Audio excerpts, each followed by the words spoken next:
What's up, people of YouTube? F-Man Critic back, and, well, to celebrate the 4-year anniversary of the classic, a time-traveling buddy movie or trilogy that is called Back to the Future. I will be reviewing all 3 of the Back to the Future movies. Back to the Future, the classic time travel movie that starred Michael J. Fox and Christopher Lloyd. They constantly go back to the past or to the future, and always trying to fix a mess. As a franchise so popular, it ended up getting its own video game and its own animated TV show. And gets referenced and parodied to this day. So let's go back to the past, as around 4 years ago, and take a look at the original 1985 Back to the Future movie. The classic, the original 1985 Back to the Future movie, starring Michael J. Fox as Marty McFly and Christopher Lloyd, known as Dr. Emmett Brown. A 65-year-old man, believe it or not, I had to Google this thing before I did this review, who is friends with a high schooler. Now, a lot of people always point out and always make jokes, and is always asking, why is this 65-year-old man friends with a high schooler? And I don't know. I mean, considering the fact that in the movie, when Marty does go back in time and meet Doc, when Doc's 35, I guess that explains why Doc is, apparently friends with Marty in the future later. But it makes me wonder, I really do wish that we ended up having something of how Doc and Marty first met. I know how Doc met Marty, but how did Marty meet Doc? But the film never really showed us that one. But we do see how technically Doc met Marty technically, but whatever. But look, we're rushing ahead. And apparently Doc is a mad scientist who ended up building a time machine out of a DeLorean. And originally he teamed up with a bunch of Limian terrorists for stealing some plutonium, and apparently originally he was gonna build them a bomb, but he ended up stiffing them and taking in the plutonium to power up the time machine. And my god, what a car it was. Not the most powerful car in the world, the DeLorean is neat looking, but not the most powerful. But still, we're glad that DeLoreans existed for this movie. And, and like I said earlier about the terrorists, they ended up finding Doc. How did they find Doc? Nobody knows. And they never really explain us how they found Doc. We don't know how. And when we think Doc died and Marty ended up using the time machine, he ends up traveling 30 years into the future. Past. He ended up traveling 30 years into the past, 1955. Where, due to typical Back to the time travel movies, he ended up screwing a little bit with the past, and he ends up trying to fix it. And that's the majority of the movie. And I actually heard originally when this movie was in pre-development, and script development wise, they originally were going to offer this movie to Disney, and Disney at first they were on board, but when they got to a certain part that hasn't aged well, they called the deal off. For once, I actually understand Disney's part on something. And yeah, the majority of the movie is that Marty is trying to hook up his parents before him and his sister and himself are history, because he ended up screwing with time of how Lorraine and George met, so he has to fix it before he vanishes from existence, while at the same time trying to find a way to get home. And again, this is how he meets Doc, and at first Doc thinks he's crazy, but when he tells him about the flux capacitor and all the time machines and showing him in footage of himself in the future, Doc's on board and is ready to get him home. And yeah, the majority of the movie is Doc and Marty. Doc is trying to help Marty get back to the future, and Marty is trying to make sure his parents hook up, and at the same time trying to avoid his mother from hooking up with him. And yeah. We mostly like to focus on Doc and Marty in this movie. And honestly, I'm just gonna straight up and say it. Yeah, I don't know what was stopping Marty. We the audience, and Marty does not want to end up being with Lorraine, okay? We don't want that to happen for good reasons too. And Marty doesn't want to do it for, again, good reasons too. So I don't know what's stopping Marty from saying, sorry Lorraine, but I'm gay. Like, I know that's, like, I know he can't, like, but, like, think about it. If he says he's gay, and since he's in the 50s, technically it might work out. Like, I'm just saying, if I was in Marty's position, if I was in Marty's place, and all this shit that's happening to Marty was happening to me, and I would have just told her that I'm gay and I'm not interested, and maybe she would have backed off, is all I'm saying. I just would have said that, personally. Like, and again, it's the 50s, and, like, different time back then. I was like, I don't know. I'm just saying, I don't know what was stopping Marty from just saying that. He doesn't have to prove it, he just has to say it, and maybe Lorraine would have backed off. But no, the majority, but, like Marty, he's trying to, like, parent his own parent. Like, there are scenes in the movie where he's parenting his dad about how to be a better man, and he's parenting his mother from not, drinking and smoking, and, like, honestly, it was kind of funny, actually. Not to mention, I did like the fact, I did like this fun fact about how, like, when Marty was drinking from that liquor, apparently they used actual booze, not water, okay? Like, the reaction on Marty's face was priceless, but they just told him to stay in character during that scene, and honestly, I kind of like it, to say the least. And although I didn't mention him earlier, Biff shows up, played by Tom, I don't know the last name. All I know is he's a Tom, and I don't know his last name, but he does a fantastic job with the villain of the movie. Scratch that, the villain of the franchise. It's, Biff Tannen, like, he is honestly, like, a very fun villain. Like, there are times he's quirky, stupid, airheaded. All he wants to do is just bully Marty and his dad, George, while at the same time getting Lorraine's pants. Yeah, like, some of the stuff he does in the movie has not aged well, but whatever. During a scene where Biff was going too far, George finally mans up, grows a pair, and Marty's past is fixed and secured. His parents are hooking up. He's saved, and he ends up making sure they kiss, and he ends up playing Johnny Be Good. Assuming they cut this scene from the movie. Chuck, it's your cousin, Marvin Berry. You know that new sound you've been looking for?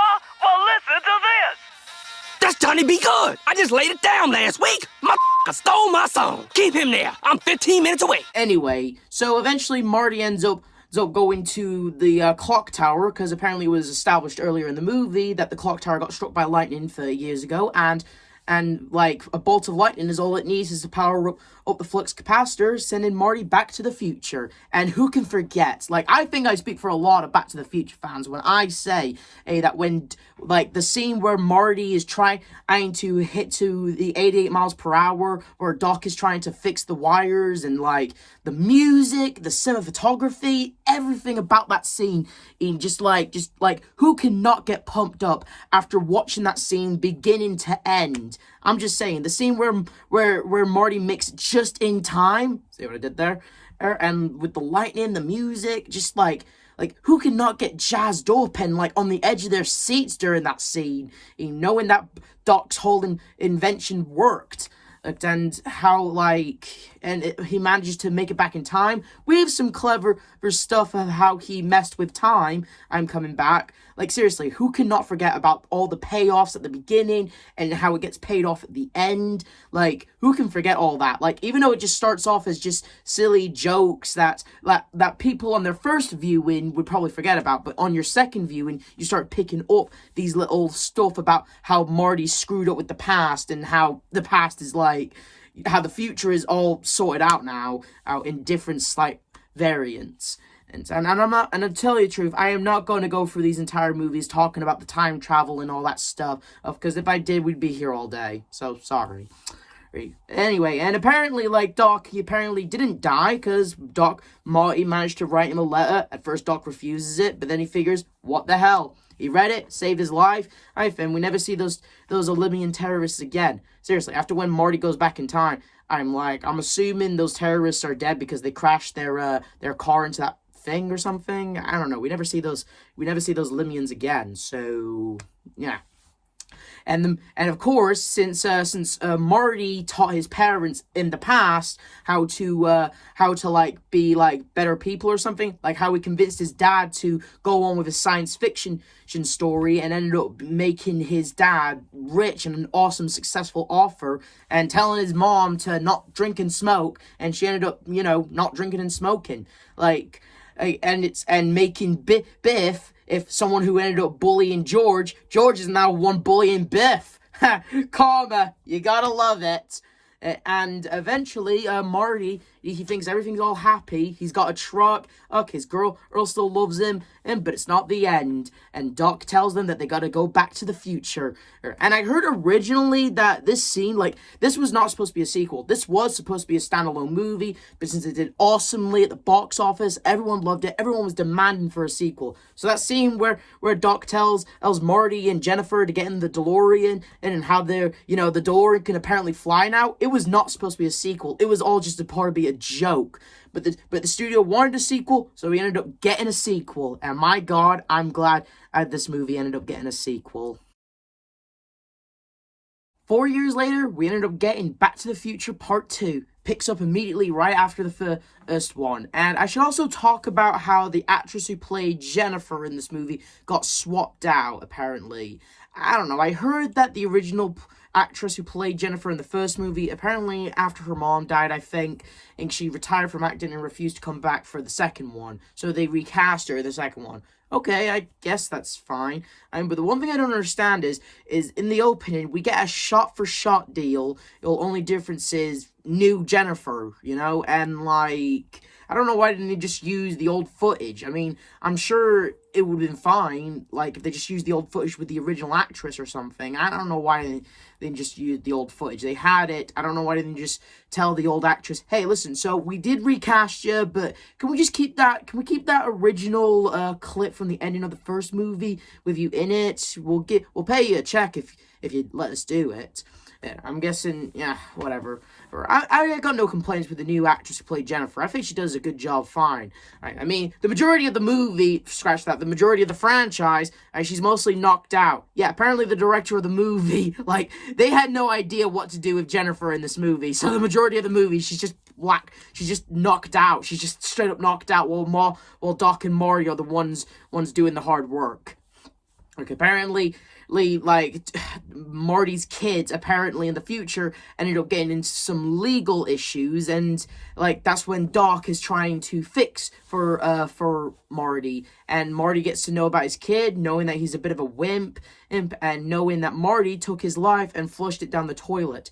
Apparently, he ended up doing a stunt with Biff's son, Griff. There's a lot of Tannen characters that have the name that rhymes with Biff, Griff, Tiff, Mad Dog, apparently. There's, like, a lot of Tannens out there, and all of them are just jerks. But whatever. He ended up finding out that he ended up taking his life and flushing it down the toilet, something that he's eventually going to fix when he gets back. And, yeah, and all the stuff that happens in 2015, shit that happened a decade ago, and none of it's accurate to this day. Yeah, I could go into details saying that all the stuff that we see in the Back to the Future 2015, but I won't. Instead, I'll let this video do the thing for you. Go check out this video about what 2015 was actually like. Links in the description. And okay, but other than the stuff that happened in 2015 that doesn't actually happen in what happened a decade ago, it was still a pretty sight to see with all these cool or futuristic things. And there are a few things that they did get accurate, a little, like old nostalgic restaurants, Aunt's dumb trends, and like, just, yeah, there was some stuff that they did sort of get accurate. Just not a lot. But other than that, though, we should also talk about the hoverboard scene. Who can forget that hoverboard scene? A direct, like, sort of like a sort of nod to the last movie when Marty had to borrow a skateboard from this kid, but instead he ended up getting a hoverboard. Now, I should really talk about the hoverboard scene. It's a fantastic scene. There's no denying it. It's a fantastic scene. But what I should really talk about is one of the filmmakers saying that they were real hoverboards, right? They've been around for years. It's just that parents groups have not let the toy manufacturers make them, and we got our hands on some. and we put them in the movie. Yeah, to that I say, You are a liar! yeah, despite some people saying that they were real, they weren't. They were not real. Oh, it's still a cool scene, though. We still got a cool scene, out of it. And they ended up changing the past and fixing it. But because they blacked out Jennifer and she ended up getting taken by the cops, maybe that's why you shouldn't have taken her to the future with you. I mean, Doc's reasoning is that she saw the DeLorean, he had to bring her along, but really he could have just told her to sit this one out. But whatever. Anyway, Marty ended up getting this sports almanac, and he figured, hey, he could take all of his knowledge of the future and apply them to the past, therefore maybe making a bit of money. Would have done the same. Would have done the same myself. Would have done the same. And but Doc, he's all like, no, I did not build the time machine just so we can make money off of the stuff that we know in the past and the future and all that stuff. Fine, Doc, fine. But that didn't stop grown-up old man Biff from finding the almanac and knowing about the DeLorean. Yeah, I should have mentioned earlier in the movie that although the opening is a shot-for-shot deal from the last scene of the movie, there's a scene where Biff shows up and he sees the car flying and he's all like, what the hell just happened? And well, since he's an old man now, he now knows about the car. He now knows there's something time traveling-ish with the car. And so therefore, while Doc and Marty try to find and rescue Jennifer, Biff ended up taking the almanac and ended up taking it to his past self, and ended up like once and also we also get established that Marty doesn't like being called chicken, apparently something that wasn't established in the first movie but is now established in this movie, that Marty doesn't like being called chicken. And dude, I've been called many names before in my life, man, and I can tell you that chicken is super tame compared to the names I've been called in my life, Marty. So anytime when someone calls you chicken, and just like, is that all you got? Anyway, so eventually they ended up finding and rescuing Jennifer, all at the same time getting introduced to all the cool stuff about Marty's family, the technical stuff. Marty gets fired because someone pressured him to do something that would have gotten him fired. And I'm sure they'll figure it out when they get back to the past. And yeah, and I do like the scene where young Jennifer sees old Jennifer. I found it pretty funny.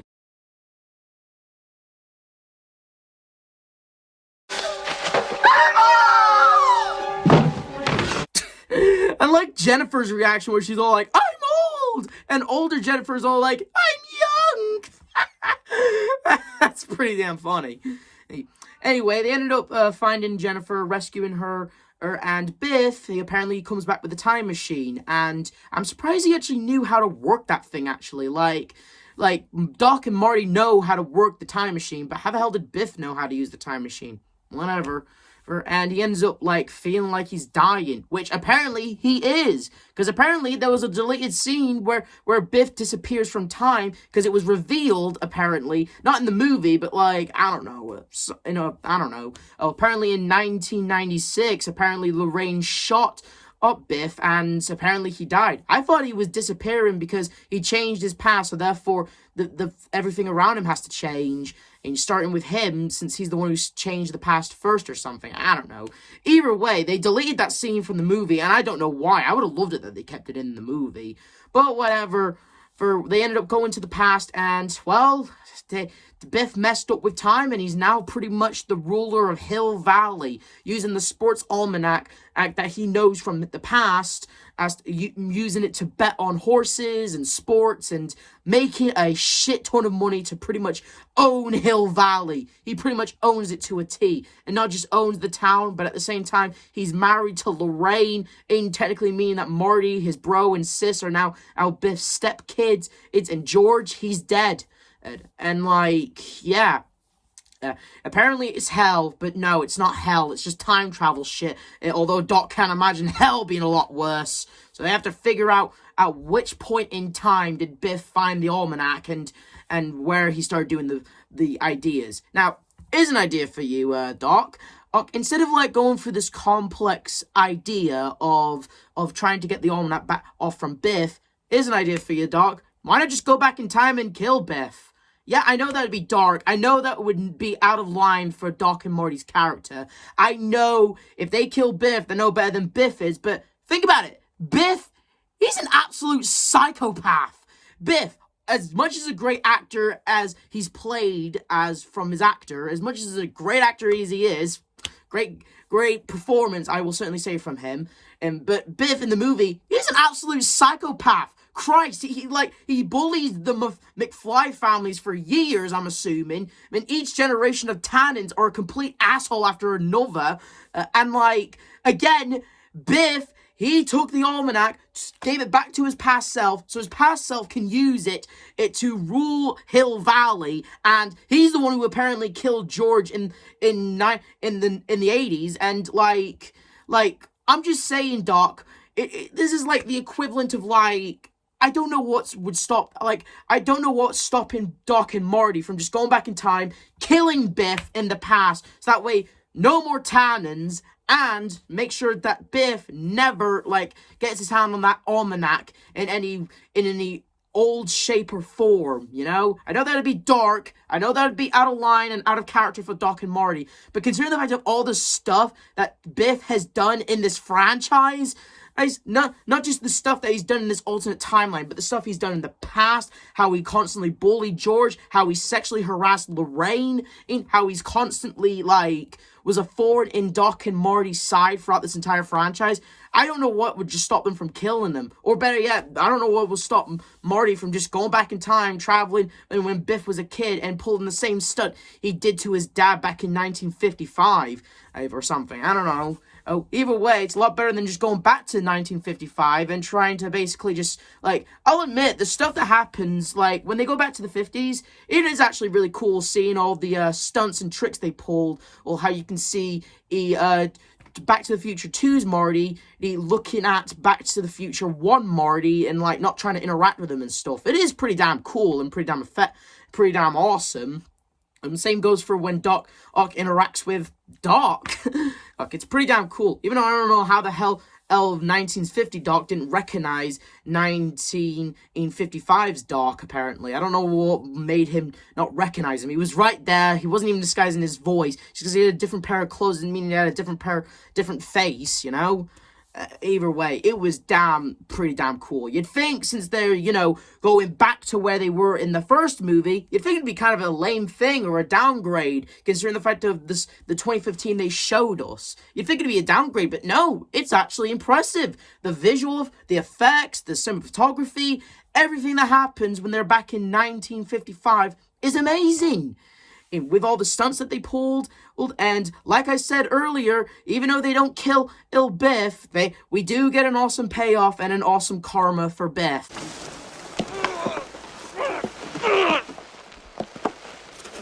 Bernard! I hate Bernard!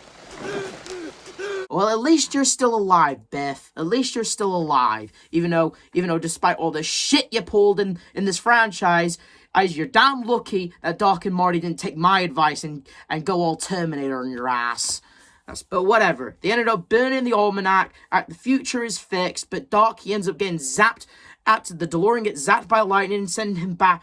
We don't know where the hell he went, which time, where, when it is Doc. But a man pulls up, giving Marty a letter. Apparently, Doc has been fine, working out as a blacksmith in the Old West.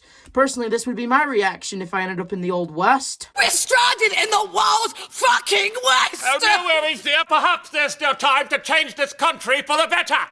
So yeah, Doc sending him a letter, sending him coordinates to where he buried the time machine, and considering the fact that he still has a Doc in this time area, he goes back to Doc, who just got done sending Marty home, and now he's gonna take this Marty home, and that's how you end a sequel to an awesome movie. And honestly, I loved it that they showed us a trailer to the third Back to the Future movie, even though it technically has spoilers in it.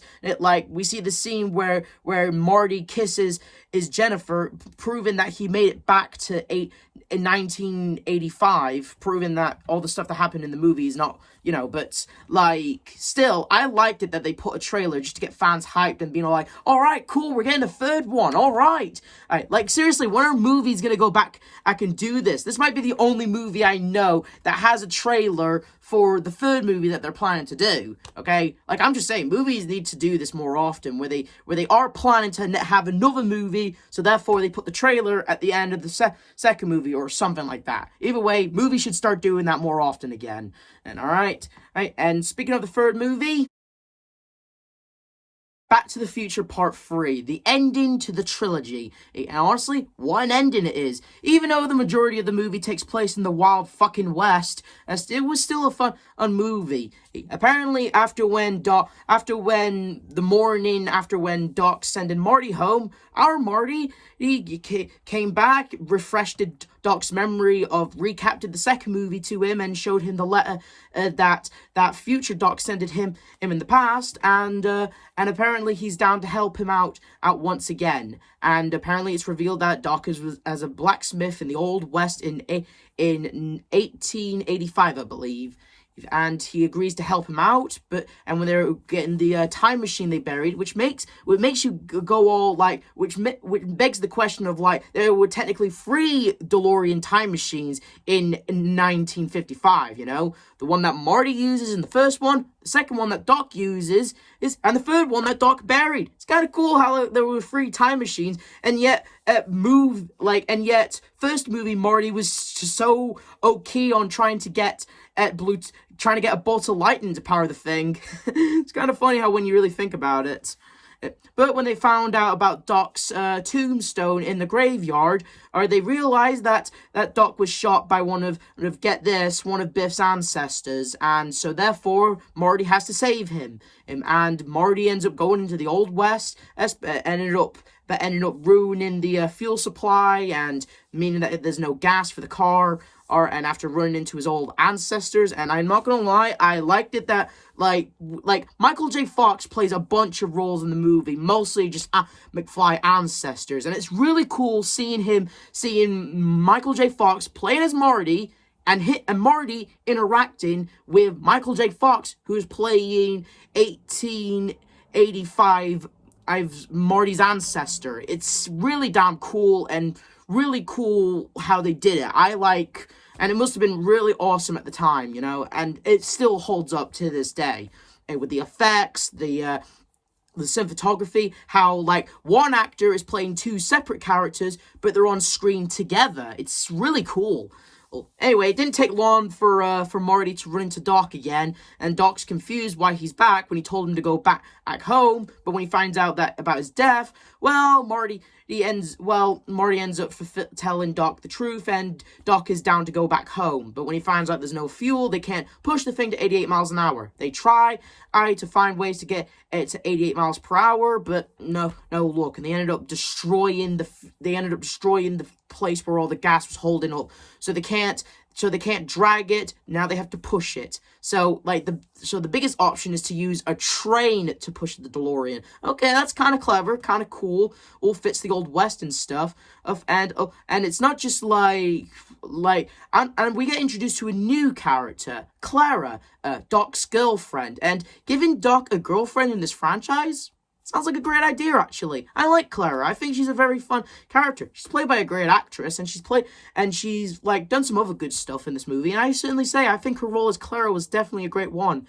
And I did like the dynamic between her and Doc. I think they had a very great chemistry thing going on. I think it was really cool. I think Clara was a really cool character. But there's a scene in the movie where since Doc and Marty are planning to leave the Wild West, Doc has to break the news to Clara that he's going back. He's a time traveler, and instead of Doc, Dr. Emmett Brown, do you actually think that Clara, someone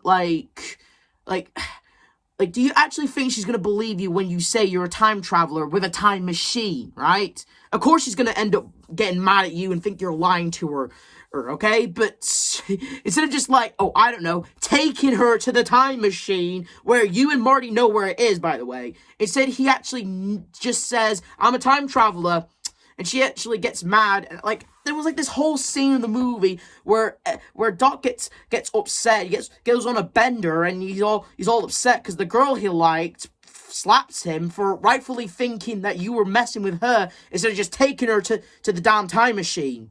But whatever, we gotta have that scene where Doc pulls himself together. I mean, there's got to be a scene in the movie when it comes to these, like, I'll tell you why they went for that scene. There's got to be that scene where they're mopey, they don't think they're going to see each other, but they end up coming back to meet each other and living happily ever after again. Yeah. And they end up taking care of Biff's ancestor, or Mad Dog Tannen, and beat up the bully and fix the future, and they end up hijacking a train in where Clara knows that after, looking at some stuff, she ends up realizing that, oh my god, Emmett was telling the truth. She confesses his feelings, and they actually ride off to the sunset. As cliche and as stupid as some of those parts were, it really was a nice scene, seeing Doc using the hoverboard and getting Clara and continuing to live in the Wild West. It was actually kind of sweet to see him. And a happy conclusion for Doc Brown. As for Marty, he ends up going back to the future, 1985, and ends up meeting up with Jennifer again, and there's a scene in the movie after when Marty comes back to the future, the DeLorean gets destroyed once and for all. Well, Doc did say he was planning to destroy it in the second movie because of how much trouble it caused us, but yeah, it really did hit hard. Or after when Marty shows Jennifer the entire wreckage, but it turns out Doc, during his time back in the Wild West, he ended up making his own bitchin' time-traveling and flying train that runs on steam. Clever that is. And he ends up giving Marty a gift, and one of his sons ends up doing something really weird. To even this day, we the fans don't know what the hell he was doing. And that's the end of the Back to the Future movies. Doc has his own family, and Marty and Jennifer, their futures may not be fully clear, but Marty definitely knows he's not going to screw up and F stuff up for his future, which he doesn't end up screwing up his future. He ends up fixing it and stuff. And he ends up learning not to let people get under his skin when they call him chicken. Yeah, Marty, to tell you the truth, for someone who's also been bullied and called names, let me just say this though, chicken is very tamed compared to that. And that was the Back to the Future trilogies. And oh my god, after 40 years, these movies still hold up with great effects, great cast of awesome characters that were well casted. I mean, we all love Christopher Lloyd and Michael J. Fox in this movie. They were the selling point of these movies. But also, the number one thing that people will always remember was the DeLorean. It may not be the most powerful car in the world, neat looking to look at, and we're glad that it was used as the time machine for the movie. And yeah, like the Back to the Future movies, still classic. I can see why it's still referenced, still loved, and it has a video game based off of it, which I actually own on my PS3, by the way. I plan to play it shortly after this review. And yeah, that's all I have to say. I have nothing but love and respect for this trilogy and this franchise. And to all the Back to the Future fans out there, to Michael J. Fox and to Christopher Lloyd, to 40 more years of Back to the Future, a classic time travel movie with payoffs, jokes, and awesome characters. This is the F-Man Critic telling you to like, subscribe, and notification. I'll see you guys next time. Great Scott!